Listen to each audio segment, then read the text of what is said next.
ರೇಷ್ಮೆ ಐಸಿರಿ. ರೇಷ್ಮೆ ಕೃಷಿ ತಾಂತ್ರಿಕತೆಗಳನ್ನು ಕುರಿತ ಬಾನುಲಿ ಸರಣಿ. ರೇಷ್ಮೆ ಐಸಿರಿ ಬೆಳೆಯಲು ಕೃಷಿಕರ ಪಾಲಿಗೆ ಸಿರಿಸಿರಿ. ರೇಷ್ಮೆ ಐಸಿರಿ ಬೆಳೆಯಲು ಕೃಷಿಕರ ಪಾಲಿಗೆ ಸಿರಿಸಿರಿ. ಕೇಳಿ ಕಾರ್ಯಕ್ರಮ ರೇಷ್ಮೆ ಐಸಿರಿ. ರೇಷ್ಮೆ ಐಸಿರಿ. ರೇಷ್ಮೆ ಐಸಿರಿ. ರೇಷ್ಮೆ ಐಸಿರಿ. ಹಿಪ್ಪು ನೇರಳೆ ಸೊಪ್ಪನ್ನು ತಿಂದು ಹೊನ್ನದಾರದ ಗೂಡನ್ನು ನೇಯ್ದು ರೈತನ ಆದಾಯ ಸುಸ್ಥಿರ ಮಾಡುವ ಕೌತುಕ ಬೆಳೆಯ ರೇಷ್ಮೆ ಐಸಿರಿ. ರೇಷ್ಮೆ ಐಸಿರಿ ಬೆಳೆಯಲು ಕೃಷಿಕರ ಪಾಲಿಗೆ ಸಿರಿ ಸಿರಿ. ರೈತ ಬಾಂಧವರೇ, ಇಂದಿನ ರೇಷ್ಮೆ ಐಸಿರಿ ಬಾನುಲಿ ಸರಣಿಯಲ್ಲಿ ಹಿಪ್ಪು ನೇರಳೆ ಗಿಡದ ಸಮಗ್ರ ಪೀಡೆ ನಿರ್ವಹಣೆಯನ್ನು ಕುರಿತು ಮೈಸೂರಿನ ಕೇಂದ್ರ ರೇಷ್ಮೆ ಸಂಶೋಧನೆ ಹಾಗೂ ತರಬೇತಿ ಸಂಸ್ಥೆಯ ವಿಜ್ಞಾನಿ ಡಾ ಎಸ್ ಬಾಲಸರಸ್ವತಿ ಅವರೊಂದಿಗೆ ಸಂದರ್ಶನವಿದೆ. ಹಿಪ್ಪು ನೇರಳೆ ಸೊಪ್ಪನ್ನು ತಿಂದು ಹೊನ್ನದಾರದ ಗೂಡನ್ನು ನೇಯ್ದು ರೈತನ ಆದಾಯ ಸುಸ್ಥಿರ ಮಾಡುವ ಕೌತುಕ ಬೆಳೆಯ ರೇಷ್ಮೆ ಐಸಿರಿ. ರೇಷ್ಮೆ ಐಸಿರಿ ಬೆಳೆಯಲು ಕೃಷಿಕರ ಪಾಲಿಗೆ ಸಿರಿ ಸಿರಿ. ಡಾಕ್ಟರ್ ಬಾಲಸರಸ್ವತಿ ಅವರೇ, ನಮಸ್ಕಾರ. ನಮಸ್ಕಾರ ಸರ್. ತಾವು ಈ ದಿವಸ ಹಿಪ್ಪು ನೇರಳೆ ಗಿಡಗಳ ಸಮಗ್ರ ಪೀಡೆ ನಿರ್ವಹಣೆ ಅಂದರೆ ಏನೆಲ್ಲ ಪೀಡೆಗಳು ಹಿಪ್ಪು ನೇರಳೆಯನ್ನು ಬಾಧಿಸ್ತವೆ, ಅದನ್ನು ಯಾವ ರೀತಿ ಸಮಗ್ರವಾಗಿ ಹತೋಟಿ ಮಾಡಬೇಕು, ಮೈಸೂರಿನ ಕೇಂದ್ರ ರೇಷ್ಮೆ ಸಂಶೋಧನೆ ಹಾಗೂ ತರಬೇತಿ ಸಂಸ್ಥೆ CSRTI ಸಂಸ್ಥೆ ಏನೆಲ್ಲ ಹೊಸ ತಾಂತ್ರಿಕತೆಗಳನ್ನು ಪೀಡೆ ನಿರ್ವಹಣೆಗೆ ಸಂಬಂಧಪಟ್ಟಂತೆ ಅಭಿವೃದ್ಧಿಪಡಿಸಿದೆ, ಈ ಎಲ್ಲ ವಿಚಾರಗಳಿಗೆ ಸಂಬಂಧಪಟ್ಟಂತೆ ತಾವು ವಿವರವಾಗಿ ಮಾಹಿತಿಯನ್ನು ನೀಡಬೇಕು. ಆಯಿತು ಸರ್. ಇವತ್ತು ಕಾರ್ಯಕ್ರಮದಲ್ಲಿ ಹಿಪ್ಪನೇರಳೆ ತೋಟದಲ್ಲಿ ಈ ಕೀಟ, ಯಾವುದು ಕೀಟ ಡ್ಯಾಮೇಜ್ ಮಾಡ್ತದೆ ಅದನ್ನು ನಾವು ಹೇಗೆ ಕಂಟ್ರೋಲ್ ಮಾಡೋದು ಅದ್ರ ಬಗ್ಗೆ ನೋಡೋಣ. ಸಾಧಾರಣವಾಗಿ ಈಗ ನಮ್ಮ ಹಿಪ್ಪನೇರಳೆ ತೋಟದಲ್ಲಿ ಈ ಸೊಪ್ಪು ಪೋಷಾಕ ಚೆನ್ನಾಗಿರಬೇಕು. ಆ ಪೋಷಾಕ ಚೆನ್ನಾಗಿ ಇದ್ರೇ ಅದು ನಾವು ರೇಷ್ಮೆ ಹುಳಕ್ಕೆ ಕೊಡುವಾಗ ಅದು ಕ್ವಾಲಿಟಿ ಗೂಡನ್ನ ಅದು ಉತ್ಪತ್ತಿ ಮಾಡುತ್ತೆ. ಸೊ ಆ ಗೂಡಿಯ ಒಳ್ಳೆ ರೇಟ್ ನಮಗೆ ಸಿಕ್ಕಬೇಕಾದ್ರೆ ನಾವು ನಮ್ಮ ಸೊಪ್ಪು ಚೆನ್ನಾಗಿರಬೇಕು, ಅದರಲ್ಲಿ ಕ್ವಾಲಿಟಿ ಪೋಷಾಕ ನ್ಯೂಟ್ರಿಯೆಂಟ್ ಎಲ್ಲ ಇರಬೇಕು. ಸೊ ಈಗ ಇದು ಎಲ್ಲ ಡ್ಯಾಮೇಜ್ ಮಾಡೋದು ಈ ಕೀಟ ಡ್ಯಾಮೇಜ್ ಮಾಡ್ತದೆ. ಸೊ ಈ ಕೀಟ ಡ್ಯಾಮೇಜ್ ಮಾಡೋದಲ್ಲಿ ಒಂದೊಂದಾಗಿ ನಾವು ಈಗ ನೋಡೋಣ. ಈಗ ಫಸ್ಟ್ ಬರೋದು ಒಂದು ನುಸಿ ಪೀಡೆ ತುಂಬ ತೊಂದರೆ ಕೊಡ್ತಾ ಇದೆ ಹಿಪ್ಪನೇರಳೆ ತೋಟದಲ್ಲಿ. ಯಾಕಂದರೆ ಇದು ಮಾಮೂಲಿ ನಮ್ಮ ಹಾರ್ಟಿಕಲ್ಚರ್ ಕ್ರಾಪ್ಸ್ ಆದ್ರಿ ಇಲ್ಲ ಬೇರೆ ಕ್ರಾಪ್ ಆದ್ರಿ ಅದರಲ್ಲಿ ನಾವು ಈ ರಸಾಯನ ಔಷಧಿ ನಾವು ಹೊಡಿತಾ ಇದ್ದೀವಿ. ಸೊ ಅಲ್ಲೆಲ್ಲ ಈ ನುಸಿ ಹೋಗಿ ಅಲ್ಲೆಲ್ಲ ತೊಂದರೆ ಕೊಡೋದಿಲ್ಲ, ಅಲ್ಲೆಲ್ಲ ಡ್ಯಾಮೇಜ್ ಮಾಡೋದಿಲ್ಲ. ಇಲ್ಲಿ ಹಿಪ್ಪನೇರಳೆಯಲ್ಲಿ ಏನಾಗುತ್ತಂದರೆ ಅಲ್ಲಿ ನಾವು ಈ ರಸಾಯನ ಔಷಧಿ ಎಲ್ಲ ಯಾವುದು ನಾವು ಈ ಪ್ರಯೋಗ ಮಾಡೋದಿಲ್ಲ. ಯಾಕಂದರೆ ಅಲ್ಲಿ ನಮ್ಮ ರೇಷ್ಮೆ ಹುಳಕ್ಕೆ ನಾವು ಅದು ಕೊಡಬೇಕು, ಅದಕ್ಕೆ ಟಾಕ್ಸಿಸಿಟಿ ಇರಬಾರ್ದು, ಅದಕ್ಕೆ ಏನು ಪ್ರಾಬ್ಲಮ್ ಬರಬಾರ್ದಂತ ಈಗ ಇದನ್ನು ನಾವು ಯೂಸ್ ಮಾಡೋದಿಲ್ಲ, ಪ್ರಯೋಗ ಮಾಡೋದಿಲ್ಲ. ಸೊ ಇಲ್ಲಿ ಟಾಕ್ಸಿಸಿಟಿ ಏನೂ ಇಲ್ಲಂತ ಈ ನುಸಿ ಈ ಕಡೆ ಬರ್ತಾ ಇದೆ. ಸೊ ಇದು ಒಂದು ಕಾರಣ. ಇನ್ನೊಂದು ಒಂದು 4 ವರ್ಷವಾಗಿ ನಾವು ನೋಡ್ತಾ ಇದ್ದೀವಿ. ಈಗ ಜೂನ್ ಜುಲೈಲಿದ್ದ ನವಂಬರ್ ತನಕ ಈ ಪ್ರಾಬ್ಲಮ್ ಜಾಸ್ತಿ ಆಗಿರ್ತದೆ, ಈ ಕೀಟ ತೊಂದರೆವು ಜಾಸ್ತಿ ಆಗಿರ್ತದೆ. ಯಾಕಂದರೆ ಗಾಳಿ ಜಾಸ್ತಿ ಬರುತ್ತೆ ಆ ಸೀಸನಲ್ಲಿ. ಸೊ ಈ ಗಾಳಿನಲ್ಲಿ ಇದು ಈ ನುಸಿ ಇದು ಅಷ್ಟಪದಿ ಅಂತ ಹೇಳ್ತಾರೆ. ಇದು ಆ್ಯಕ್ಚುಲಾಗಿ ಇದು ನಮ್ಮ ಕೀಟ ಗ್ರೂಪಲ್ಲಿ ಬರೋದಿಲ್ಲ, ಇದು ಜೇಡ ಗ್ರೂಪಲ್ಲಿ ಬರ್ತದೆ. ಇದಕ್ಕೆ 8 ಕಾಲು ಇರ್ತವೆ. ಸೊ ಮತ್ತೆ ಕೀಟ ಎಲ್ಲ ಅದಕ್ಕೆ 6 ಕಾಲಿದೆ, ಇದು 8 ಕಾಲಿರುತ್ತೆ. ಇದು ನಮ್ಮ ಕಣ್ಣಲ್ಲಿ ನೋಡೋಕ್ಕಾಗಲ್ಲ, ಅಷ್ಟೊಂದು ಚಿಕ್ಕ ಸೈಜ್ ಇರುತ್ತೆ. ಎಲೆಕ್ಟ್ರಾನ್ ಮೈಕ್ರೋಸ್ಕೋಪಲ್ಲಿನೇ ನಾವು ಇದನ್ನು ನೋಡೋಕ್ಕಾಗುತ್ತೆ. ಇದು ಯಾಕಂದರೆ ಗಾಳಿನಲ್ಲಿ ಈಸಿಯಾಗಿ ಲಘುವಾಗಿ ಒಂದು ಕಡೆಯಲ್ಲಿಂದ ಒಂದು ತೋಟದಲ್ಲಿಂದ ಇನ್ನೊಂದು ತೋಟಕ್ಕೆ, ಒಂದು ಹಲ್ಲಿಲಿಂದ ಇನ್ನೊಂದು ಹಲ್ಲಿಗೆ ಈಸಿಯಾಗಿ ಇದು ಸ್ಪ್ರೆಡ್ ಆಗುತ್ತೆ. ಇದು ಒಂದು ಕಾರಣ. ಮತ್ತು ಇದು ವಾತಾವರಣ ಅಂತ ನಾವು ನೋಡ್ರೆ ಎಲ್ಲೆಲ್ಲ ನಮಗೆ ಈ ಬೇಸಿಗೆ ಕಾಲದಲ್ಲಿ ಟೆಂಪರೇಚರ್ ಜಾಸ್ತಿ ಆಗಿದ್ದರೆ, ಅದು ತೇವಾಂಶ ಸ್ವಲ್ಪ ಜಾಸ್ತಿ ಆಗಿದ್ದರೆ, ಬಿಸಿಲು ಆಮೇಲೆ ಸ್ವಲ್ಪ ಮಳೆ ಮತ್ತು ಡ್ರೈ ಸ್ಪೆಲ್ ಆಗ ನಮಗೆ ಕಂಟಿನ್ಯೂಸ್ ಆಗಿ ಚೇಂಜ್ ಆಗಿ ಬರ್ತದಲ್ವ. ಆ ಪೀರಿಯಡಲ್ಲಿ ಇದು ಜಾಸ್ತಿ ವಂಶಾವೃತ್ತಿ ಆಗ್ತಾ ಇದೆ. ಸೊ ಈ ಪಾಪ್ಯುಲೇಷನ್ ಜಾಸ್ತಿ ಆಗಾಗ ನಮಗೆ ಡ್ಯಾಮೇಜ್ ಜಾಸ್ತಿ ಆಗ್ತದೆ. ಇದು ನಾವು ನೋಡಿಕಬೇಕು. ಇನ್ನೊಂದು, ಇಲ್ಲಿ ತುದಿ ಭಾಗದಲ್ಲಿ ಇದು ಫಸ್ಟ್ ಡ್ಯಾಮೇಜ್ ಸುಳು ಮಾಡ್ತದೆ. ಸೊ ಈ ತುದಿ ಭಾಗದಲ್ಲಿ ಡ್ಯಾಮೇಜ್ ಮಾಡಿಬಿಟ್ಟು ಸ್ವಲ್ಪ ಕೆಳಗಡೆ ಎಲೆಯ ಬರ್ತಾ ಇದೆ. ಸೊ ಇದು ಏನಾಗುತ್ತಂದ್ರೆ, ತುದಿ ಭಾಗದಲ್ಲಿ ಇರುವಾಗ ಚಾಕಿ ಸೊಪ್ಪು ನಮಗೆ ಶಾರ್ಟೇಜ್ ಆಗಿಬಿಡುತ್ತೆ ಈ ಡ್ಯಾಮೇಜ್ ಬಂದರೆ. ಈ ಡ್ಯಾಮೇಜ್ ಹೆಂಗೆ ನಾವು ಐಡೆಂಟಿಫೈ ಮಾಡೋದು, ಹೆಂಗೆ ರೈತರಿಗೆ ಇದು ಗೊತ್ತಾಗುತ್ತೆ ಏನಂದರೆ, ಇದು ತುಂಬ ಬೇಗ ವಂಶಾವೃತ್ತಿ ಆಗ್ತದಂತ ನಾನು ಫಸ್ಟೇ ಹೇಳ್ತಾ ಇದ್ದಲ್ಲವ. ಇದು ಕೇವಲ ಒಂದು 7-9 ದಿನದಲ್ಲಿ ಒಂದು ಜೀವನ ಚಕ್ರ ಕಂಪ್ಲೀಟ್ ಮಾಡಿಬಿಡುತ್ತೆ ಇದು. ಸೊ ಒಂದು 15 ದಿನದಲ್ಲಿ 2 ಸೈಕಲ್ ಇದು ಜೀವನ ಚಕ್ರ ಕಂಪ್ಲೀಟ್ ಆಗಿಬಿಡುತ್ತೆ. ಅಷ್ಟು ಬೇಗ ಇದು ವಂಶಾವೃತ್ತಿ ಆಗುತ್ತೆ. ಇನ್ನೊಂದು 1:4 ಅಂತ ಹೇಳ್ತಾರೆ, ಅಂದರೆ ಮೇಲ್ ಫೀಮೇಲ್ ರೇಷಿಯೋ 1:4 ಅಂತ ಹೇಳ್ತಾರೆ. ಸೊ ಇಲ್ಲಿ ಫೀಮೇಲ್ ಬಂದು ಜಾಸ್ತಿ ಆಗಿರುತ್ತೆ. ಸೊ ಇದು ವಂಶಾವೃತ್ತಿ ಬಂದು ಜಾಸ್ತಿ ಆಗುತ್ತೆ. ಒಂದು ಹೆಣ್ಣು ಅಡಲ್ಟ್ ಬಂದು ಇದು ಕೆಳಭಾಗದಲ್ಲಿ 35-45 ಮೊಟ್ಟೆ ಇಡುತ್ತೆ. ಸೊ ಈ ಮೊಟ್ಟೆ ವಿದಿನ್ ಒಂದು 2-3 ಗಂಟೆದಲ್ಲಿ ಮರಿಯಾಗಿ ಬಿಡ್ತವೆ. ಸೊ ಇದೆಲ್ಲ ಈ ಕಾರಣ ಎಲ್ಲ ಬಂದು ಬೇಗ ಇದು ಉತ್ಪತ್ತಿ ಆಗ್ತದೆ. ಅದಕ್ಕೆ ಡ್ಯಾಮೇಜ್ನು ನಮಗೆ ಜಾಸ್ತಿಯಾಗಿ ಕಾಣಿಸ್ತದೆ. ಇದು ಒಂದು. ಮತ್ತು ಇದು ಫಸ್ಟ್ ಹೇಗೆ ನಾವು ಇದನ್ನು ರೈತರಿಗೆ ಇದು ಗೊತ್ತಾಗುತ್ತೆ ಅಂದರೆ, ಸ್ವಲ್ಪ ಡಿಫಿಕಲ್ಟ್ ಫಸ್ಟ್ ಎಲ್ಲಿದ್ದ ಸುಲು ಆಗುತ್ತದಂತ. ಅದಕ್ಕೆ ನಾವು ಏನು ಹೇಳ್ತೀವಿ, ಜೂನ್ ಜುಲೈ ಬಂದ್ರೇ ನಾವು ರೈತರು ಸ್ವಲ್ಪ ಹುಷಾರಾಗಿ ಬಿಡಬೇಕು. ನವಂಬರ್ ತನಕ ನಾವು ಈ ನುಸಿ ಪಿಡಿಗೆ ಏನೇನು ಕಂಟ್ರೋಲ್ ಮಾಡೋಕ್ಕೆ ಕಾರ್ಯಕ್ರಮ ಇದೆಯೋ ಅದನ್ನೆಲ್ಲ ನಾವು ಸುಲು ಮಾಡಿಬಿಡಬೇಕಂತ ಹೇಳ್ತಾ ಇದ್ದೀವಿ.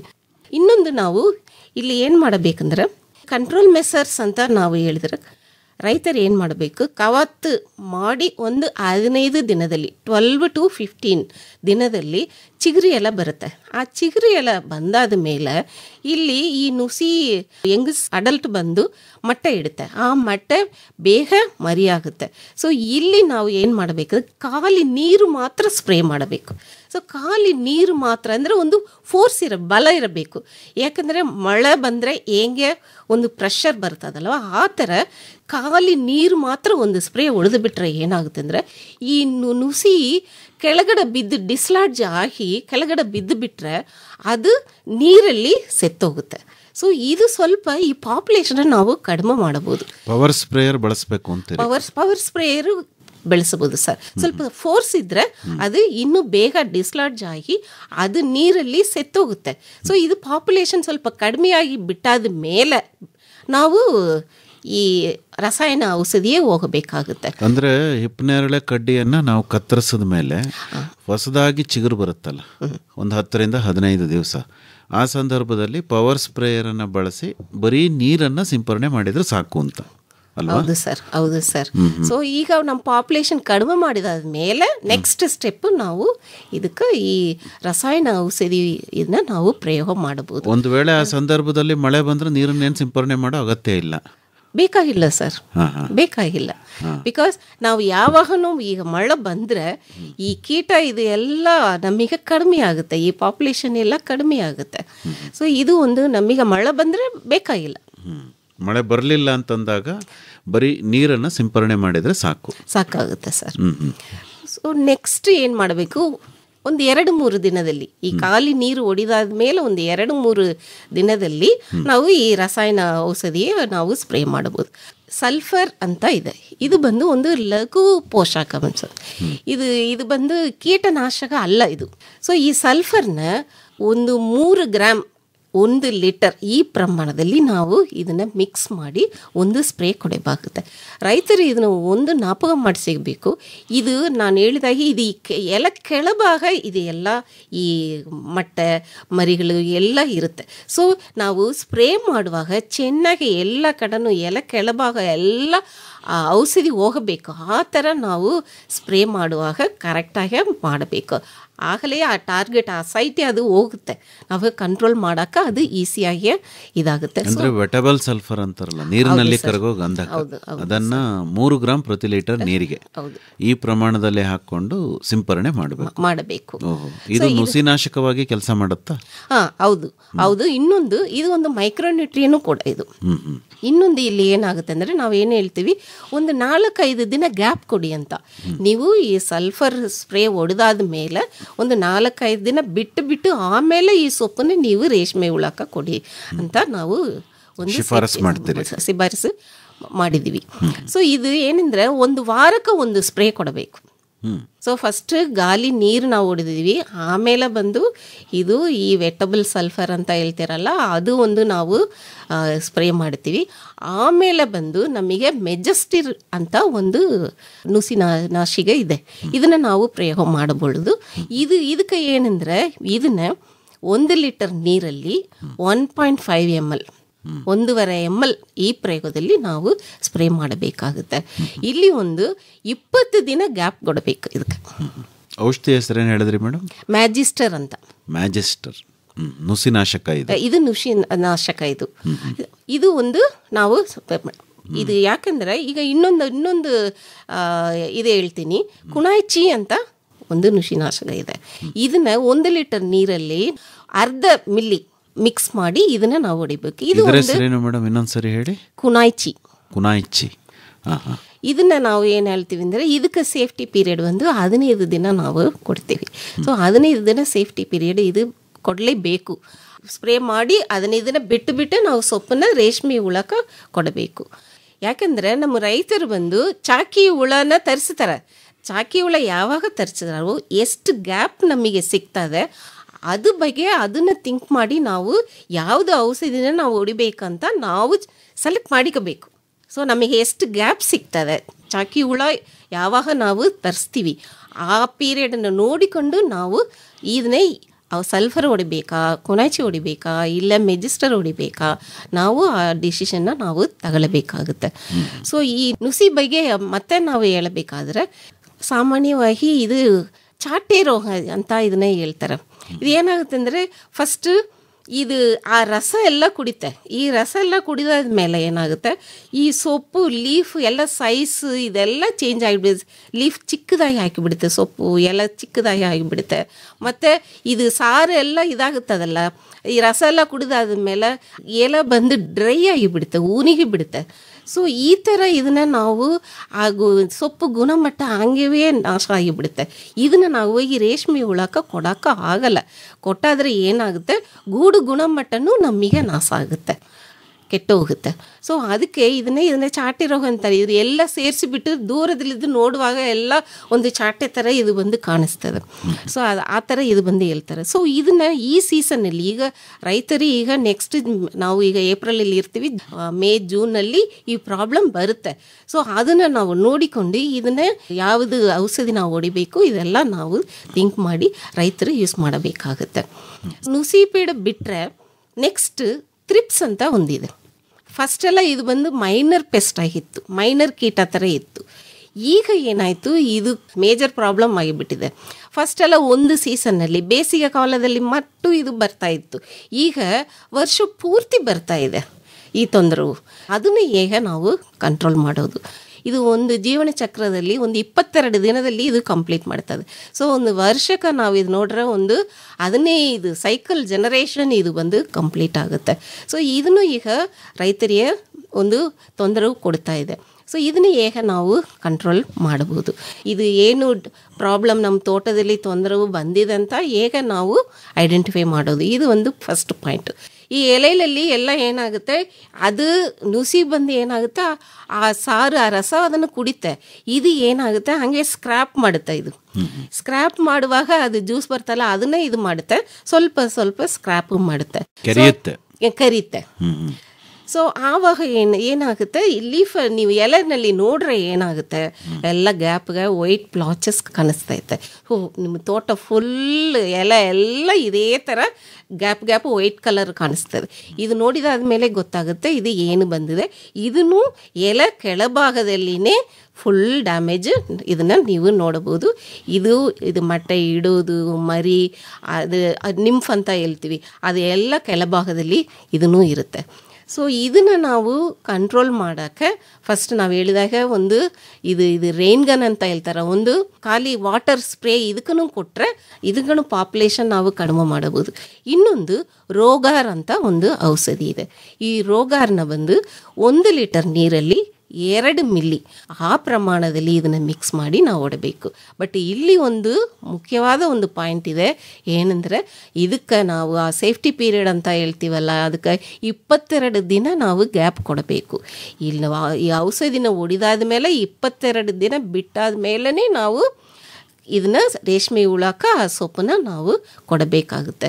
ಇಲ್ಲಿ ನಾವು ತುಂಬ ಕೇರ್ಫುಲ್ಲಾಗಿ ಇದು ಮಾಡಬಹುದು. ಸೊ ಇದು ಏನು ಕಂಟ್ರೋಲ್ ಮಾಡೋದು ವರ್ಷ ಪೂರ್ತಿ ಬರ್ತದಲ್ಲವ, ಸೊ ಇದಕ್ಕೆ ನಾವು ಕಂಟ್ರೋಲ್ ಮಾಡೋಕ್ಕೆ ಈ ಔಷಧಿನ ನಾವು ಹೊಡಿಬೋದು. ಮತ್ತು ಮೂರನೇದು ಒಂದು ಕೀಟ ಇದೆ, ಇದು ಎಲ್ಲ ರೈತರಿಗೆ ಗೊತ್ತಾಗುತ್ತೆ, ಮೀಲಿ ಬಗ್ ಅಂತ ಹೇಳ್ತಾರೆ. ಈ ಮೀಲಿ ಬಗ್ಗಲ್ಲಿ 2 ಟೈಪ್ ಇದ್ದಾವೆ. ಒಂದು ಪಿಂಕ್ ಮೀಲಿ ಬಗ್ ಅಂತ ಹೇಳ್ತಾರೆ, ಇನ್ನೊಂದು ಪಪಾಯ ಮೀಲಿ ಬಗ್ ಅಂತ ಹೇಳ್ತಾರೆ.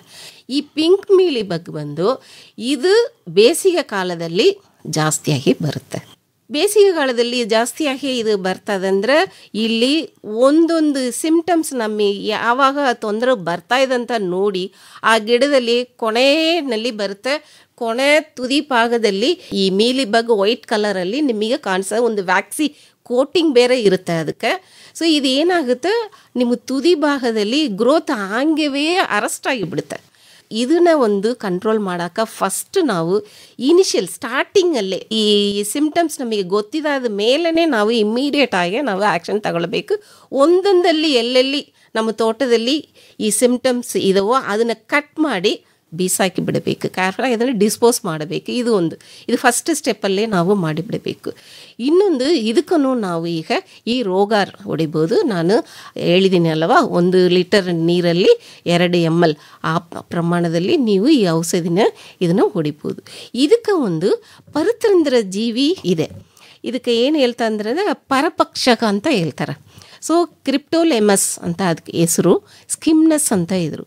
ಇದನ್ನು 250 ನಂಬರ್ 1 ಎಕರೆಗೆ ಇದನ್ನು ನಾವು ತೋಟದಲ್ಲಿ ಇದನ್ನು ರಿಲೀಸ್ ಮಾಡಬೇಕಾಗುತ್ತೆ. ಇದು ಏನಾಗುತ್ತೆ, ಇದು ಹೋಗಿ ಆ ಮೀಲಿ ಬಗ್ನ ತಿನ್ನುತ್ತೆ, ಅಲ್ಲಿ ಅದನ್ನು ಡೆಸ್ಟ್ರಾಯ್ ಮಾಡುತ್ತೆ. ಸೊ ಇದು ಒಂದು ಈಸಿ, ಮತ್ತು ಇದಕ್ಕೆ ಔಷಧಿ ಏನು ಬೇಕಾಗಿಲ್ಲ. ಒಂದೇ ಒಂದು ಮಾತ್ರ ನಾವು ಜ್ಞಾಪಕ ಮಾಡಿಕಬೇಕಾಗೋದು ಏನಂದರೆ, ಈ ಪರತಂತ್ರ ಜೀವಿ ಪರಪಕ್ಷಕ ಯಾವುದು ನೀವು ರಿಲೀಸ್ ಮಾಡಿದ್ರಲ್ಲೋ ನೀವು 10 days ಗ್ಯಾಪ್ ಕೊಡಬೇಕಾಗುತ್ತೆ. ನೀವು ರಸಾಯನ ಔಷಧಿ ಹೊಡೆಯೋದಕ್ಕೂ ಈ ಪರತಂತ್ರ ಜೀವಿನ ನೀವು ರಿಲೀಸ್ ಮಾಡೋದಕ್ಕೂ 10 days ಗ್ಯಾಪ್ ಕೊಡಲೇಬೇಕಾಗುತ್ತೆ, ಇಲ್ಲಾಂದರೆ ಇದೆಲ್ಲ ಸೆತ್ತೋಗುತ್ತೆ. ಸೊ ಇದನ್ನು ಪಿಂಕ್ ಮೀಲಿ ಬಗ್ನ ಇದನ್ನು ನಾವು ಕಂಟ್ರೋಲ್ ಮಾಡಿ. ಇದಕ್ಕೆ ಇನ್ನೊಂದು ಪ್ರಾಬ್ಲಮ್ ಏನಂದರೆ, ಇದನ್ನು ಪರ್ಯಾಯ ಆಹಾರ ಸಸ್ಯ ತುಂಬ ಇದ್ದಾವೆ, ಸಿಕ್ಕಾಬಟ್ಟೆ ಇದ್ದಾವೆ. ಹೈಬಿಸ್ಕಸ್, ನಮ್ಮ ಬದನೆಕಾಯಿ, ಚಿಲ್ಲೀಸು, ಇದು ಎಲ್ಲ ಕ್ರಾಪಲ್ಲಿನೂ ಇದು ಈ ಮೀಲಿ ಬಗ್ ಬರುತ್ತೆ. ಸೊ ಇದೆಲ್ಲ ಪಕ್ಕದಲ್ಲಿ ಇದ್ದರೆ, ನಮ್ಮ ಹಿಪ್ಪನೇರಳಿ ತೋಟದಲ್ಲಿ ಇದೆಲ್ಲ ಗೋವಾ ಇದೆಲ್ಲ ಪಕ್ಕದಲ್ಲಿ ಇದ್ದರೆ ಏನಾಗುತ್ತೆ, ಅಲ್ಲಿದ್ದ ಇಲ್ಲಿ, ಇಲ್ಲಿದ್ದ ಅಲ್ಲಿ ಈಸಿಯಾಗಿ ನಮಗೆ ಸ್ಪ್ರೆಡ್ ಆಗುತ್ತೆ. ಸೊ ಪಕ್ಕದಲ್ಲಿ ಹಿಪ್ಪನೇರಳಿ ತೋಟ ಪಕ್ಕದಲ್ಲಿ ಈ ಥರ ಗಿಡ ಎಲ್ಲ ಇಲ್ಲದಾಗೆ ಸ್ವಲ್ಪ ನೋಡಿಕೊಂಡ್ರೆ ಇದನ್ನು ನಾವು ಸ್ವಲ್ಪ ಮ್ಯಾನೇಜ್ ಮಾಡಿಕೋಬೋದು. ಸೊ ಇನ್ನೊಂದು ನಾನು ಹೇಳಿದಲ್ಲ ಪಪ್ಪಾಯ ಮೀಲಿ ಬಗ್ ಅಂತ. ಈ ಪಪ್ಪಾಯ ಮೀಲಿ ಬಗ್ ಕಿಪ್ನೆರಳ ಗಿಡದಲ್ಲಿ ಫಸ್ಟ್ ಟಾಪ್ಲಿದ್ದ ಬರುತ್ತೆ, ಹಂಗೆ ಕೆಳಗಡೆ ಟ್ರಂಕ್ ಭಾಗ ಇದು ಈ ಡ್ಯಾಮೇಜ್ ಬರುತ್ತೆ. ಸೊ ಇದನ್ನು ಬೇಸಿಗೆ ಕಾಲದಲ್ಲಿ ಇದನ್ನು ಸುಳುವಾಗುತ್ತೆ. ಇದಕ್ಕೆ ಒಂದು ಪರತಂತ್ರ ಜೀವಿ ನಮ್ಮ ಹತ್ರ ಇದೆ. ಸೊ ಅದನ್ನು ಈಗ ಮೈಸೂರು ಆಫೀಸಲ್ಲಿ ಇದನ್ನು ಉತ್ಪತ್ತಿ ಮಾಡುತ್ತಾರೆ. ಸೊ ಎಲ್ಲೆಲ್ಲ ಈ ಪ್ರಾಬ್ಲಮ್ ಇರ್ತಾರೋ ಅದನ್ನು ಆ ಪರತಂತ್ರ ಜೀವಿ ಅಸ್ರೋಫ್ಯಾಗಸ್ ಅಂತ ಆ ಹೆಸರು. ಸೊ ಆ ಪರತಂತ್ರ ಜೀವಿನ ನೀವು ಒಂದು ಟ್ಯೂಬಲ್ಲಿ ಕೊಡ್ತಾರೆ, ಅದನ್ನು 1 ಎಕರೆಯ ಅದನ್ನಲ್ಲಿ ಒಂದು 200 ನಂಬರ್ಸ್ ಆ ನಂಬರ್ ಇರುತ್ತೆ. ಅದನ್ನು ನೀವು ಸಾಯಂಕಾಲ ಟೈಮ್ನಲ್ಲಿ ನಿಮ್ಮ ತೋಟದಲ್ಲಿ ಇದನ್ನು ರಿಲೀಸ್ ಮಾಡಿಬಿಟ್ರೆ ಇದು ಏನಾಗುತ್ತೆ, ಹೋಗಿ ಈ ಪಪಾಯ ಮೀಲಿ ಬಗ್ನ ಡ್ಯಾಮೇಜ್ ಮಾಡಿ ಅದನ್ನು ಕಂಟ್ರೋಲ್ ಮಾಡುತ್ತೆ. ಸೊ ಇದು ಒಂದು ನಮಗೆ ಪರತಂತ್ರ ಜೀವಿನಲ್ಲಿ ಇಂಪಾರ್ಟೆಂಟ್ ಇದು ಒಂದು ಸಕ್ಸಸ್. ಇದು ಸಕ್ಸಸ್ ನಾವು ಮಾಡಿ ಪರತಂತ್ರ ಜೀವಿಯನ್ನ ನೀವು CSRTI ಸಂಸ್ಥೆ ಅಭಿವೃದ್ಧಿ ಮಾಡ್ತಾ ಇದೆಯಾ? ಅಲ್ಲಿ ಮಾಡ್ತಾರ ಸರ್. ಬ್ಯಾಂಗ್ಳೂರಲ್ಲಿ NBAR ಅಂತ ICR ಇನ್ಸ್ಟಿಟ್ಯೂಟ್ ಇದೆ, ಅಲ್ಲಿನೂ ಮಾಡ್ತಾರೆ. ಸೊ ಈಗ ಈ ಪ್ರಾಬ್ಲಮ್ ಸ್ವಲ್ಪ ಕಡಿಮೆ ಆಗಿದೆ. ಮೇಡಮ್ ಅದು ಅಸಿರೋಫ್ಯಾಗಸ್ ಪಪಾಯ ಅಂತ. ಇದನ್ನ ಹಿಪ್ಪನೇರಳೆ ತೋಟದಲ್ಲಿ ಎಷ್ಟು ಪ್ರಮಾಣದಲ್ಲಿ ಬಿಡಬೇಕಾಗತ್ತೆ? ಇದನ್ನ ಬಂದು ಒಂದು ವಯಲ್ ಟ್ಯೂಬಲ್ಲಿ ಕೊಡ್ತಾರೆ. ಒಂದು ಏಕರಿಗೆ ನಾವು 200 ನಂಬರ್ಸ್ ಇರುತ್ತೆ, ಅದನ್ನ ನಾವು ರಿಲೀಸ್ ಮಾಡಬೇಕಾಗುತ್ತೆ. ಅಂದ್ರೆ ಕೀಟ ಕಾಣಿಸ್ಕೊಳ್ಳೋದಕ್ಕಿಂತ ಮುಂಚೆನೆ ಮಾಡಬೇಕಾ ಅಥವಾ ಕೀಟ ಬಂದ ಮೇಲೆ ಮಾಡಬೇಕಾ? ಕೀಟ ಬಂದ ಮೇಲೆ ಮಾಡಬೇಕತ್ತೆ. ಯಾಕಂದ್ರೆ ಇದಕ್ಕೆ ಫುಡ್ ಅದೇ, ಈ ಪರತಂತ್ರ ಜೀವಿಯ ಫುಡ್ಡೇ ಬಂದು ಆ ಮೀಲಿಬಗ್ಗೆ. ಸೊ ಮೀಲಿಬಗ್ ಬಂದಾದ ಮೇಲೇ ನಾವು ಇದನ್ನ ರಿಲೀಸ್ ಮಾಡಬೇಕಾಗುತ್ತೆ. ಬಟ್ ರಸಾಯನ ಔಷಧಿ ಹೊಡೆಬಾರದು ಇಲ್ಲಿನೂ. ಅದನ್ನೇ ಕಟ್ಟೋದು ಹೇಗೆ? ಇದನ್ನ ಗಿಡಗಳಿಗೆ ಕಟ್ಟಬೇಕಾ ಅಥವಾ ಇದು ಒಂದು ವಯಲ್ ತರ ಟ್ಯೂಬಲ್ಲಿ ಇರುತ್ತೆ. ಆ ಟ್ಯೂಬಲ್ಲಿ ಹಿಂಗೆ ಸ್ಟೇಪರ್ ಆಗಿ ಇಕ್ಕೊಂಡು ನಾವು ರಿಲೀಸ್ ಮಾಡಿಬಿಟ್ಟು ಕೆಳಗಡೆ ಬರುತ್ತೆ. ತೋಟದಲ್ಲಿ ಅಲ್ಲಲ್ಲಿ ನಮ್ಮ ಗಿಡದ ಮೇಲೇನೆ ಸೊಪ್ಪು ಮೇಲೇನೆ ನಾವು ಈಗ ಟ್ಯಾಪ್ ಮಾಡಿಬಿಟ್ಟು ರಿಲೀಸ್ ಮಾಡಬಹುದು. ಓಕೆ, ಅದು ಸಂತಾನವನ್ನು ಅಭಿವೃದ್ಧಿ ಮಾಡ್ಕೊಳ್ಳುತ್ತೆ. ಪಪಾಯ ಮೀಲಿ ಬಗ್ಗಳನ್ನು ಹತೋಟಿ ಮಾಡುತ್ತೆ ತಿಂದು. ಒಂದ್ಸರಿ ಬಿಟ್ರೆ ಸಾಕು. ಒಂದ್ಸಾರಿ ಬಿಟ್ರೆ ಸಾಕು ಸರ್. ಇನ್ನೊಂದು ಇದು ಏನಾಗುತ್ತಂದ್ರೆ ಆ ಪಪಾಯ ಮೀಲಿ ಬಗ್ಗಲ್ಲೇ ಇದು ಮಲ್ಟಿಪ್ಲೈ ಆಗುತ್ತೆ. ಇದು ಜೀವನ ಅಲ್ಲಿ ಹೋಗಿ ಇದು ಕಂಪ್ಲೀಟ್ ಮಾಡುತ್ತೆ. ಸೊ ಇದಕ್ಕೆ ಎಲ್ಲೆಲ್ಲಿ ಪಪಾಯ ಮೀಲಿ ಬಗ್ಗೆ ಇರ್ತದೋ ಅಲ್ಲಿ ಇದು ಜೀವನ ಮಾಡುತ್ತೆ. ಸೊ ಪಪಾಯ ಮೀಲಿ ಬಗ್ಗೆ ಇಲ್ಲಂದ್ರೆ ಇದನ್ನು ಸೆತ್ತೋಗುತ್ತೆ. ಇದರ ಹೆಸರೇ ಪಪಾಯ ಮೀಲಿಬಗ್ ಆಗಿರೋದ್ರಿಂದ ಇದರ ಪ್ರಧಾನವಾದ ಹೋಸ್ಟ್ ಪಪಾಯ ಇರಬೇಕು ಅಲ್ವೇ? ಇದಕ್ಕೂ ಸಿಕ್ಕಾಬಟ್ಟೆ ಆಲ್ಟರ್ನೇಟ್ ಹೋಸ್ಟ್ ಪ್ಲಾಂಟ್ಸ್ ಅಂದ್ರೆ ಪರ್ಯಾಹಾರ ಸಸ್ಯ ತುಂಬಾ ಇದಾವೆ ಸರ್. ಪಕ್ಕದಲ್ಲಿ ಅದು ಇದ್ರೆ ಈವನ್ ಇದು ಪಾರ್ಥೀನಿಯಂ ಗಿಡದಲ್ಲಿನೂ ಇದು ಬಂದು ಡ್ಯಾಮೇಜ್ ಮಾಡುತ್ತೆ, ತೊಂದರೆ ಅಲ್ಲಿನೂ ಇರುತ್ತೆ ಈ ಪಪಾಯ ಮೀಲಿ. ಪಾರ್ಥೇನಿಯಂ ತಿಂದ್ರೆ ಒಳ್ಳೆಯದೇ ಬಿಡಿ ರೈತರಿಗೆ. ಹೌದು ಹೌದು. ಸರಿ. ಇದನ್ನ CSRTI ಸಂಸ್ಥೆ ಅಭಿವೃದ್ಧಿ ಮಾಡಿದೆ ಪರತಂತ್ರ ಜೀವಿಯನ್ನ ಅಲ್ವೇ? ಹೌದು ಸರ್, ಹೌದು. ಮತ್ತೆ NBAR ಬ್ಯಾಂಗ್ಳೂರ್. ನಿಮ್ಮಲ್ಲಿಗೆ ಬಂದ್ರೂ ಸಿಗುತ್ತಾ ಇದು ಪರತಂತ್ರ ಜೀವಿ? ಸಿಗುತ್ತೆ ಸರ್. ಸದ್ಯಕ್ಕೆ ಈ ಪ್ರಾಬ್ಲಮ್ ಜಾಸ್ತಿ ಇಲ್ಲ. ಆ್ಯಕ್ಚುಲಾಗಿ ಒಂದು 10 ವರ್ಷ ಮುಂಚಿಗೆ ಈ ಪ್ರಾಬ್ಲಮ್ ಜಾಸ್ತಿ ಇತ್ತು. ನಾವು ಈ ಪರತಂತ್ರ ಜೀವಿನ ನಾವು ಉತ್ಪತ್ತಿ ಮಾಡಿ ಅದನ್ನು ರಿಲೀಸ್ ಮಾಡಿದಾದ ಮೇಲೆ ಈಗ ಕಡಿಮೆ ಆಗಿದೆ. ಎಲ್ಲೋ ಒಂದು ಕಡೆ ಈ ಪ್ರಾಬ್ಲಮ್ ಬರ್ತಾ ಇದೆ ಅಷ್ಟೇ. ಈ ತೊಂದರೆವು ಎಲ್ಲೋ ಒಂದು ಕಡೆನೇ ಈಗ ಕಾಣಿಸ್ತಾ ಇದೆ. ಸೊ ಇಲ್ಲಿ ಇನ್ನೊಂದು ಪ್ರಾಬ್ಲಮ್ ಏನಂದರೆ ಈ ಪಿಂಕ್ ಮೀಲಿಬಗ್, ಪಪಾಯ ಮೀಲಿಬಗ್ ಇದನ್ನು ಹೇಗೆ ನಾವು ಡಿಫ್ರೆನ್ಶಿಯೇಟ್ ಮಾಡೋದು? ನಮ್ಮ ಹಿಪ್ಪನೇರಳೆ ತೋಟದಲ್ಲಿ ಪಿಂಕ್ ಮೀಲಿಬಗ್ ಬಂದಿದೆಯಾ ಇಲ್ಲ ಪಪಾಯ ಮೀಲಿಬಗ್ ಬಂದಿದೆಯಾ? ಯಾಕಂದರೆ ಒಂದೊಂದಕ್ಕೂ ಪರತಂತ್ರ ಜೀವಿ ಬೇರೆ, ಸೊ ಪರಪಕ್ಷ ಬೇರೆ ಇರ್ತವೆ. ಸೊ ಅದನ್ನು ನೋಡಿಕೊಂಡೇ ನಾವು ರಿಲೀಸ್ ಮಾಡಬೇಕು. ಅದಕ್ಕೆ ಒಂದು ಟೆಕ್ನಿಕ್ ಇದೆ. ಏನು ಮಾಡಬೇಕಂದ್ರೆ ಒಂದು ವೈಟ್ ಪೇಪರ್ ತಗೊಳ್ಬೇಕು. ಆ ವೈಟ್ ಪೇಪರಲ್ಲಿ ಫಸ್ಟ್ ಈ ಪಿಂಕ್ ಮೀಲಿಬಗ್ ಅಂತ ಹೇಳ್ತಿರಲ್ಲ ಆ ಮೀಲಿಬಗ್ನ ನಾವು ಸ್ವಲ್ಪನ ಕಲೆಕ್ಟ್ ಮಾಡಿ ಆ ಪೇಪರಲ್ಲಿ ಇಟ್ಕೊಂಡು ಮತ್ತೆ ಅದನ್ನು ಫೋಲ್ಡ್ ಮಾಡಿ ಲೈಟಾಗಿ ಪ್ರೆಸ್ ಮಾಡಬೇಕು. ಸೊ ಪ್ರೆಸ್ ಮಾಡಿಬಿಟ್ರೆ ಏನಾಗುತ್ತೆ, ಅವರೊಳಗಡೆ ಜ್ಯೂಸು ಹೊರಗಡೆ ಬರುತ್ತಲ್ವ. ಸೊ ಈಗ ಆ ಪೇಪರ್ನ ನಾವು ತೆಗೆದು ನೋಡ್ರೆ ಅಲ್ಲಿ ಒಂದು ರೋಸ್ ಕಲರ್ ಥರ ಇದ್ದರೆ ಅದು ಪಿಂಕ್ ಮೀಲಿಬಗ್. ಈಗ ಪಪಾಯ ಮೀಲಿಬಗ್ ನೀವು ಅದನ್ನು ತಗೊಂಡು ಈ ಪೇಪರಲ್ಲಿ ಇಕ್ಕೊಂಡು ಮತ್ತೆ ಸ್ವಲ್ಪ ಒಂದು ಪ್ರೆಷರ್ ಕೊಟ್ಟುಬಿಟ್ಟು ತೆಗೆದು ನೋಡಿಬಿಟ್ರೆ ಅದು ಒಂದು ಗ್ರೀನಿಶ್ ಎಲ್ಲೋ ಥರ ಇರುತ್ತೆ. ಸೊ ಆ ಥರ ಗ್ರೀನಿಶ್ ಎಲ್ಲೋ ಥರ ಇದ್ದರೆ ಇದು ಪಪಾಯ ಮೀಲಿಬಗ್. ಆವಾಗ ನೀವು ಇದನ್ನು ಅರ್ಥ ಮಾಡಿಕೊಂಡು ಯಾವುದು ಪರತಂತ್ರ ಜೀವಿ ನಾವು ರಿಲೀಸ್ ಮಾಡಬೇಕಂತ ಅದನ್ನು ನೀವು ಡಿಸೈಡ್ ಮಾಡಬೇಕಾಗುತ್ತೆ. ಸೊ ಇದು ಬಂದು ಒಂದು ಮೀಲಿಬಗ್. ಈ ಕೀಟ ಬಂದು ನಮಗೆ ಡ್ಯಾಮೇಜ್ ಮಾಡ್ತದೆ. ಅದನ್ನೇ ಹೇಗೆ ನಾವು ಕಂಟ್ರೋಲ್ ಮಾಡೋದಂತ ಈಗ ನೋಡಿದ್ದೀವಿ. ಸೊ ಮತ್ತು ಬೇರೆ ಎಲ್ಲ ಕೀಟ ಎಲ್ಲ ಅಷ್ಟೊಂದು ಡ್ಯಾಮೇಜ್ ನಮಗೆ ಜಾಸ್ತಿ ಮಾಡೋದಿಲ್ಲ. ಯಾವುದೋ ಒಂದು ಸೀಸನಲ್ಲಿ ಬರುತ್ತೆ, ಅದು ಏನು ಅಷ್ಟು ಒಂದು ಪ್ರಾಬ್ಲಮ್ ನಮಗೆ ಬರೋದಿಲ್ಲ. ಸದ್ಯಕ್ಕೆ ಈಗ ಒಂದೊಂದು ಜಾಗದಲ್ಲಿ ಈಗ ಸಿಡ್ಲಘಟ್ಟ ಆ ಏರಿಯಾದಲ್ಲಿ ಎಲ್ಲ ಬಿಳಿ ನೊಣ ಅಂತ ಒಂದು ಇದು ಈಗ ಬರ್ತಾ ಇದೆ. ಈ ಬಿಳಿ ನೊಣ ಅದನ್ನು ಬಂದು ಏನಂದರೆ ಅದನ್ನು ವೈಟ್ ಫ್ಲೈ ಅಂತ ಹೇಳ್ತಾರೆ. ಅದಕ್ಕೂ ನಾವು ಈ ರೋಗರ ಔಷಧಿನ ಹೊಡಿಬೋದು. ಪಕ್ಕದಲ್ಲಿ ಈ ಪುಂಗಮ್ ಇದೆಲ್ಲ ಇದ್ರೂ ನಮಗೆ ಸ್ವಲ್ಪ ಪುಂಗಮ್ ಟ್ರೀನಲ್ಲಿ ಆ ಮರದಲ್ಲಿ ಇದು ಇರುತ್ತೆ, ಈ ಬಿಳಿ ನೊಣ ಇರುತ್ತೆ. ಸೊ ಅಲ್ಲಿದ್ದ ಇಲ್ಲಿ ನಮಗೆ ಹಿಪ್ಪನೇರಳೆ ತೋಟಕ್ಕೆ ಇದು ಶಿಫ್ಟ್ ಆಗಿ ಬರುತ್ತೆ. ಸೊ ಇದಕ್ಕೆ ನಾವು ರೋಗರ್ ಔಷಧಿನ ಇದಕ್ಕೂ ನಾವು ಹೊಡಿಬಾರ್ದು. ಇನ್ನೊಂದು ಜನರಲ್ ಆಗಿ ನಮ್ಮ ರೈತರು ಏನು ಮಾಡಬೇಕಂದ್ರೆ ಈ ಬೇವಿನ ಹಿಂಡಿ ಇದೆಲ್ಲ ಒಂದು ಕ್ರಾಪಿಗೆ ಒಂದು 70 kg ಇದನ್ನು ನಾವು ಮಣ್ಣಲ್ಲಿ ಕೊಡಬೇಕಾಗುತ್ತೆ. ಈ ಮಣ್ಣಲ್ಲಿ ನಾವು ಇದು ಬೇವಿನ ಬಿಂಡಿ ಎಲ್ಲ ಕೊಟ್ಟರೆ ಏನಾಗುತ್ತಂದರೆ ಇದು ಈ ಕೀಟ ಡ್ಯಾಮೇಜ್ ಬಂದು ಸ್ವಲ್ಪ ನಮಗೆ ಕಡಿಮೆ ಆಗುತ್ತೆ. ಇದು ಒಂದು ಇಂಪಾರ್ಟೆಂಟ್ ಇದು. ಮತ್ತು ಇನ್ನೊಂದು ಈ ಸೀಸನ್ ಬಿಟ್ಟರೆ ನಮಗೆ ನೆಕ್ಸ್ಟ್ ಜೂನ್ ಜುಲೈನಲ್ಲಿ ಎಲೆ ಸುರುಳಿ ಬರ್ತದೆ. ಈಗ ಈ ಎಲೆ ಸುರುಳಿ ಬಂದು ಹೆಂಗಂದರೆ ಇದು ಈಗ ಜೂನ್ ಜುಲೈ ಫಸ್ಟ್ ಮಳೆ ಬರ್ತದಲ್ಲ, ಆ ಮಳೆ ಬರುವಾಗ ಭೂಮಿಲಿದ್ದ ಈ ಚಿಟ್ಟೆ ಎಮರ್ಜೆನ್ಸ್ ಆಗುತ್ತೆ. ಈ ಚಿಟ್ಟೆ ಬಂದು ಇದು ತುದಿ ಭಾಗದಲ್ಲಿ ಹೋಗಿ ಆ ಎಲೆನಲ್ಲಿ ಇದು ಮೊಟ್ಟೆ ಇಕ್ಕುತ್ತೆ. ಆ ಮೊಟ್ಟೆ ಹಂಗೆ ಮರಿಯಾಗಿ ಆ ಲಾರ್ವ್ ಆಗುತ್ತೆ. ಇದು ಏನಾಗುತ್ತೆ, ಎಲೆನ ಹಂಗೆ ಫೋಲ್ಡ್ ಮಾಡಿ ಒಳಗಡೆ ಕುತ್ಕೊಂಡು ಹಂಗೆ ತಿಂತಾ ಇರುತ್ತೆ. ಸೊ ತಿಂದುಬಿಟ್ಟು ಆ ಕೆಳಗಡೆ ಎಕ್ಸ್ಕ್ರೀಟ್ ಎಲ್ಲ ಕೆಳಗಡೆ ಭಾಗ ಸೊಪ್ಪಲ್ಲಿ ಕಾಣಿಸ್ತಾ ಇರುತ್ತೆ. ಸೊ ಇದು ಬಂದು ಅಪ್ ಟು ನಮಗೆ ನವಂಬರ್ ಡಿಸೆಂಬರ್ ತನಕ ಈ ಡ್ಯಾಮೇಜ್ ಬರುತ್ತೆ. ಇದನ್ನು ಒಂದೊಂದು ಎಲ್ಲೆಲ್ಲಿ 1-2 ಕಾಣಿಸ್ತಾ ಇಲ್ಲ ಆವಾಗವೇ ಅದನ್ನು ಕಟ್ ಮಾಡಿ ಬೀಸಾಕಿ ಬಿಡಬೇಕು. ಇದು ಒಂದು ಇಂಪಾರ್ಟೆಂಟ್. ಇದಕ್ಕೂ ನಾವು ಹೇಳಿದಾಗೆ ರೋಗ ಔಷಧಿನ ನೀವು ರೈತರು ಉಪಯೋಗ ಮಾಡಿಸ್ಬೋದು. ಮತ್ತು ಇದಕ್ಕೂ ಒಂದು ಪರತಂತ್ರ ಜೀವಿ ಇದೆ, ಟ್ರೈಕೋಗ್ರಾಮ ಅಂತ. ಇದು ಒಂದು ಕಾರ್ಡ್ ಥರ ಇರುತ್ತೆ. ನಮ್ಮ ಎಲ್ಲೆಲ್ಲ ಶುಗರ್ ಫ್ಯಾಕ್ಟ್ರಿ ಇದೆಯೋ ಅಲ್ಲಿ ಶುಗರ್ ಫ್ಯಾಕ್ಟ್ರಿ ಹತ್ರ ಇದು ಸಿಕ್ಕುತ್ತೆ. ಅವರು ಶುಗರ್ ಕೇನ್ ಪೆಸ್ಟಿಯ ಕಂಟ್ರೋಲ್ ಮಾಡೋಕ್ಕೆ ಇದು ಕೊಡ್ತಾರೆ. ಸೊ ಈ ಟ್ರೈಕೋಗ್ರಾಮ ಕಾರ್ಡನ್ನ ನಾವು ತಗೊಂಡು ಅದನ್ನು ನಾವು ನಮ್ಮ ತೋಟದಲ್ಲಿ 1 ಏಕರ್ ಹಿಪ್ಪನೇರಳಿ ತೋಟ ಅಂದರೆ ಒಂದು 4-5 ಜಾಗದಲ್ಲಿ ಕಾರ್ಡನ್ನ ಕಟ್ ಮಾಡಿಬಿಟ್ಟು ಸ್ಟೇಪ್ಲರ್ ನಮ್ಮ ಎಲೆನಲ್ಲಿ ಸ್ಟೇಪ್ಲರ್ ಇಕ್ಕೊಂಡು ಇದನ್ನು ಪಿನ್ ಮಾಡಿಬಿಡಬೇಕು. ಸೊ ಇದು ಏನಾಗುತ್ತೆ ಅಂದರೆ ಈ ಎಲೆ ಸುರುಳಿ ಮಟ್ಟ ಇದಲ್ಲ, ಆ ಮಟ್ಟಿನಲ್ಲಿ ಹೋಗಿ ಇದು ಜೀವಿದನ್ನ ಇದು ಮಾಡುತ್ತೆ. ಸೊ ಇದು ಒಂದು ಪರತಂತ್ರ ಜೀವಿ. ನಾವು ಇದನ್ನು ನಾವು ಯೂಸ್ ಮಾಡ್ಬೋದು. ಇನ್ನೊಂದು ಏನಂದರೆ ಈ ಬೇಸಿಗೆ ಕಾಲದಲ್ಲಿ ನಾನು ಹೇಳಿದಾಗೆ ಈಗ ಈ ಜೂನ್ ಜುಲೈ ಮಳೆ ಬಂದರೆ ಚಿಟ್ಟೆ ಎಮರ್ಜೆನ್ಸ್ ಆಗಿ ಸುಳು ಆಗುತ್ತೆ. ಮತ್ತು ಲಾಸ್ಟ್ ಡಿಸೆಂಬರಲ್ಲಿ ಟೆಂಪ್ರೇಚರ್ ಜಾಸ್ತಿ ಆಗುವಾಗ ಏನಾಗುತ್ತೆ ಅಂದರೆ ಅದು ಪೀಪ ಎಲ್ಲ ಮಣ್ಣು ಒಳಗಡೆ ಹೋಗಿಬಿಡ್ತದೆ. ಅದು ಡಯಪಾಸ್ ಅಂತ ಹೇಳ್ತಾರೆ, ಮಣ್ಣು ಒಳಗಡೆ ಹೋಗಿಬಿಡುತ್ತೆ. ಸೊ ಮತ್ತೆ ಜೂನ್ ಜುಲೈನಲ್ಲಿ ಮಳೆ ಬರ್ತದಲ್ಲ ಆವಾಗ ಚಿಟ್ಟೆ ಎಮರ್ಜೆನ್ಸ್ ಆಗುತ್ತೆ. ಈಗ ನಾವು ಏನು ಅಡ್ವೈಸ್ ಮಾಡೋದಂದರೆ ಈಗ ಈ ಬೇಸಿಗೆ ಕಾಲದಲ್ಲಿ ನೀವು ಚೆನ್ನಾಗಿ ಒಂದು ಉಳುಮ ಕೊಡಿ.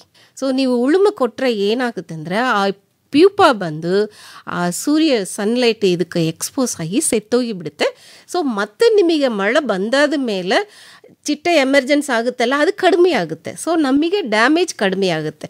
ಒಂದು ಸಿಂಪಲ್ ಪ್ರಾಕ್ಟೀಸ್ ಇದನ್ನು ನಾವು ಕರೆಕ್ಟಾಗಿ ಮಾಡಿಕೊಂಡ್ರೆ ಈ ಎಲೆಸುರುಳಿ ಡ್ಯಾಮೇಜನ್ನು ನಾವು ಈಸಿಯಾಗಿ ಲಘುವಾಗಿ ನಾವು ಇದನ್ನು ಕಂಟ್ರೋಲ್ ಮಾಡಬಹುದು. ಸೊ ಮತ್ತು ಬೇರೆ ಒಂದೊಂದು ಕೀಟ ಎಲ್ಲ ಇದೆ, ಅದೆಲ್ಲ ಅಷ್ಟು ಜಾಸ್ತಿ ನಮೀಗ ಮಲ್ಬೇರಿನಲ್ಲಿ ತೊಂದರೆ ಏನು ಮಾಡೋದಿಲ್ಲ.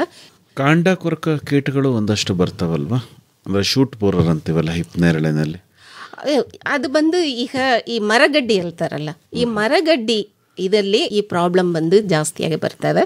ಸೊ ಮರಗಡ್ಡಿನಲ್ಲಿ ಜನರಲ್ ಆಗಿ ಇಲ್ಲಿ ಜಾಸ್ತಿ ಮರಗಡ್ಡಿ ಇದು ಇಲ್ಲ, ಎಲ್ಲ ನಾವು ಬುಷ್ ಪ್ಲಾಂಟೇಶನ್ ಇದು ಥರನೇ ನಾವು ಇದನ್ನು ಮಾಡಿದ್ದೀವಿ. ಸ್ವಲ್ಪ ನಾವು ಅದನ್ನು ಕ್ಲೋರ್ಪೈರಿಫಾಸ್ ಅಂತ ಔಷಧಿ ಇದೆ, ಅದನ್ನು ನಾವು ಪ್ರಯೋಗ ಮಾಡ್ಬೋದು.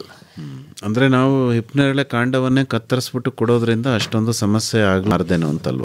ಈಗ ನಿಮ್ಮ ಬಟ್ ಈಗ ರೀಸೆಂಟ್ ಟೈಮ್ ನಾವು ಈ ಮರಗಡ್ಡಿನ ಪಾಪ್ಯುಲರೈಸ್ ಮಾಡ್ತಾ ಇದ್ದೀವಿ ಅಲ್ವಾ. ಈಗ CSRTI ಸಂಸ್ಥೆನಲ್ಲಿ ಹಿಪ್ಪನೇರಳೆಗೆ ಬರುವಂತಹ ಕೀಟಗಳನ್ನು ಅಂದರೆ ಅವುಗಳ ಸ್ಯಾಂಪಲ್ಲು, ಅವುಗಳು ಮಾಡುವಂತಹ ಡ್ಯಾಮೇಜು, ಅದಕ್ಕೆ ಸಂಬಂಧಪಟ್ಟಂತೆ ಎಲ್ಲ ರೀತಿಯ ಒಂದು ಪ್ರಯೋಗಶಾಲೆ ಎಲ್ಲ ಇದೆಯಾ? ಮತ್ತು ಅಲ್ಲಿ ತಾವು ಬಂದಂಥವ್ರಿಗೆ ಕೀಟಗಳು ಹೇಗಿರ್ತವೆ, ಅದರ ಹಾವಳಿ ಲಕ್ಷಣಗಳು ಯಾವ ರೀತಿ ಇರುತ್ತೆ, ಅದನ್ನೆಲ್ಲ ತೋರಿಸ್ತೀರಾ ಹೇಗೆ? ಕಟ್ಟಾಯ ಸರ್. ಈಗ ಅದೆಲ್ಲ ಬಂದರೆ ಇದಕ್ಕೇ ಪೆಸ್ಟ್ ಮ್ಯಾನೇಜ್ಮೆಂಟ್ ಲ್ಯಾಬೋರೇಟ್ರಿ ಅಂತ ಅಲ್ಲಿ ಇದ್ದಾರೆ. ಅಲ್ಲಿ ಇದಕ್ಕೇ 2 ಸೈಂಟಿಸ್ಟ್ ಇದ್ದಾರೆ.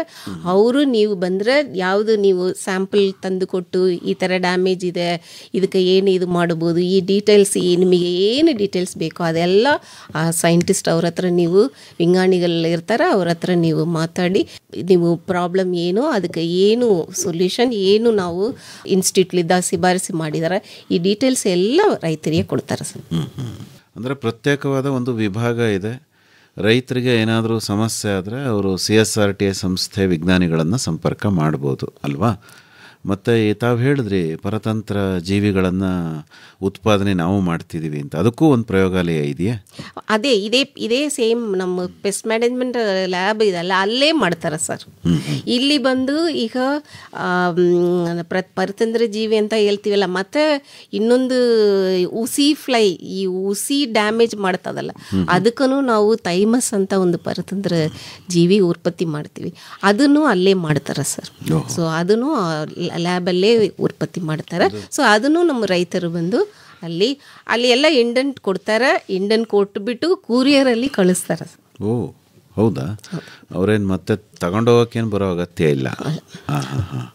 ಇಲ್ಲ, ಅವರೆಲ್ಲ ಇಂಡನ್ ಓವರ್ ಫೋನಲ್ಲಿ ಇಷ್ಟು ಬೇಕು, ಇಷ್ಟು ದಿನದಲ್ಲಿ ಬೇಕು ಅಂತ ಕೊಡ್ತಾರೆ.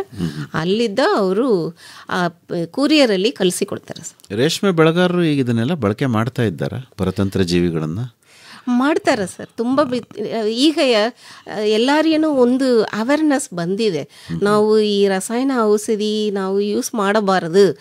ಇನ್ನೊಂದು ನಾನ್ ಸ್ಪಿನ್ನಿಂಗ್ ಅಂತ ಒಂದು ಪ್ರಾಬ್ಲಮ್ ರೀಸೆಂಟಾಗಿ ಬಂತು. ಸೊ ಅದಕ್ಕೂ ಈ ರಸಾಯನ ಔಷಧಿ ಯೂಸ್ ಮಾಡೋದನ್ನು ಒಂದು ಕನೆಕ್ಟಿವಿಟಿ ಇದೆ. ಸೊ ಈಗ ನಾವು ಅದಕ್ಕೆ ಏನು ಮಾಡಿದ್ದೀವಿ ಅಂದರೆ, ಆ ಪ್ರಾಬ್ಲಮ್ ಎಲ್ಲ ಅವಾಯ್ಡ್ ಮಾಡಬೇಕಂದ್ರೆ ನಾವು ಈ ರಸಾಯನ ಔಷಧಿಯೇ ಹೋಗಬಾರದು ಅಂತ ಈಗ ರೈತರ ಹತ್ರ ಒಂದು ಅವೇರ್ನೆಸ್ ಆಲ್ರೆಡಿ ಕ್ರಿಯೇಟ್ ಆಗಿಬಿಟ್ಟಿದೆ. ಆಲ್ರೆಡಿ ನಮ್ಮ ರೈತರ ಹತ್ರ ಇದೆ. ಸೊ ಅವರು ಈಗ ಅದಕ್ಕೆ ಈ ಪರತಂತ್ರ ಜೀವಿ ಆದರೆ ಇದು ಒಳ್ಳೆಯದು ಅಂತ ಈಗ ರೈತರು ಕರೆಕ್ಟಾಗಿ ಅದನ್ನು ಕೇಳ್ತಾರೆ. ಡಾಕ್ಟರ್ ಬಾಲಸರಸ್ವತಿ ಅವರೇ, ಹೆಚ್ಚಿನ ಮಾಹಿತಿಗೆ ತಮ್ಮನ್ನೇ ನೇರವಾಗಿ ನಮ್ಮ ಕೇಳುಗರು ಸಂಪರ್ಕ ಮಾಡಬೇಕು ಅಂತಾದರೆ ಸಂಪರ್ಕಕ್ಕಾಗಿ ತಮ್ಮ ಮೊಬೈಲ್ ಸಂಖ್ಯೆ ಏನು, ಕನ್ನಡದಲ್ಲಿ ಹೇಳ್ಬೋದಾ? ಹೇಳ್ಬೋದು, ಹೇಳಿ. 9 4 4 2 7 4 9 4 5 1. ಇನ್ನೊಮ್ಮೆ ಹೇಳ್ತೀರಾ? 9 4 4 2 7 4 9 4 5 1. ಇನ್ನೂ ಒಂದು ಸರಿ ಹೇಳ್ಬಿಡಿ ಮೇಡಮ್.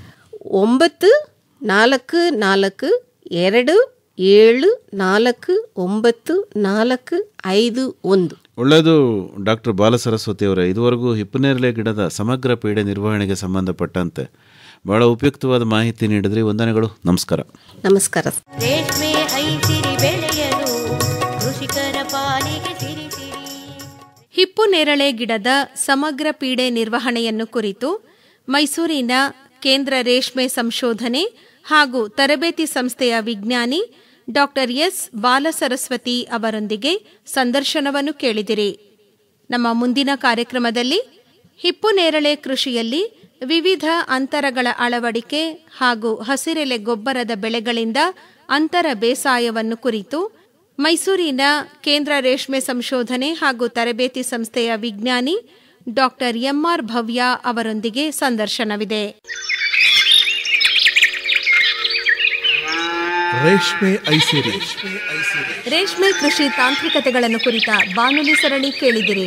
ಹಿಪ್ಪು ನೇರಳೆ ಸೊಪ್ಪನ್ನು ತಿಂದು ಹೊನ್ನದಾರದ ಗೂಡನ್ನು ನೇಯ್ದು ರೈತನ ಆದಾಯ ಸುಸ್ಥಿರ ಮಾಡುವ ಕೌತುಕ ಬೆಳೆಯ ರೇಷ್ಮೆ ಐಸಿರಿ.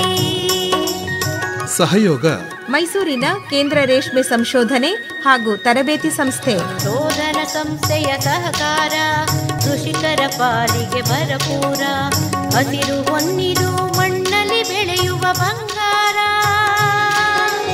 ಉಡಿಗೆ ತೊಡಿಗೆಗೆ ಸಂಪ್ರದಾಯದ ಶೃಂಗಾರ. ಶೀರ್ಷಿಕ ಗೀತೆ ರಚನೆ ಡಾಕ್ಟರ್ ಆರ್ ಭಾಗ್ಯ ಹಾಗೂ ರಮೇಶ್ ಪಿ ರಂಗಸಮುದ್ರ. ರಾಗ ಸಂಯೋಜನೆ ಹಾಗೂ ಗಾಯನ ಜಿ ಪುಷ್ಪಲತಾ. ಮಾಡಿರಿ ರೇಷ್ಮೆ ಬೇಸಾಯ, ಬದುಕಿಗೆ ಮಾಸಿಕ ಆದಾಯ. ದುಡಿಯುವ ಕೈಗೆ ಉದ್ಯೋಗ, ಇಲಾಖೆಯ ಬಗೆ ಬಗೆ ಅನುದಾನ. ಸಂಕಲನ ಆರ್ ಲೋಕೇಶ್ವರಿ. ರೇಷ್ಮೆ ಐಸಿರಿ ಬೆಳೆಯಲು ಕೃಷಿಕರ ಪಾಲಿಗೆ ಸಿರಿ ಸಿರಿ. ಪರಿಕಲ್ಪನೆ ಹಾಗೂ ನಿರ್ಮಾಣ ಎನ್ ಕೇಶವಮೂರ್ತಿ. ಕೃಷಿಕರ ಪಾಲಿಗೆ ಸಿರಿ ಸಿರಿ. ರೇಷ್ಮೆ ಐಸಿರಿ ಬೆಳೆಯಲು ಕೃಷಿಕರ ಪಾಲಿಗೆ ಸಿರಿ.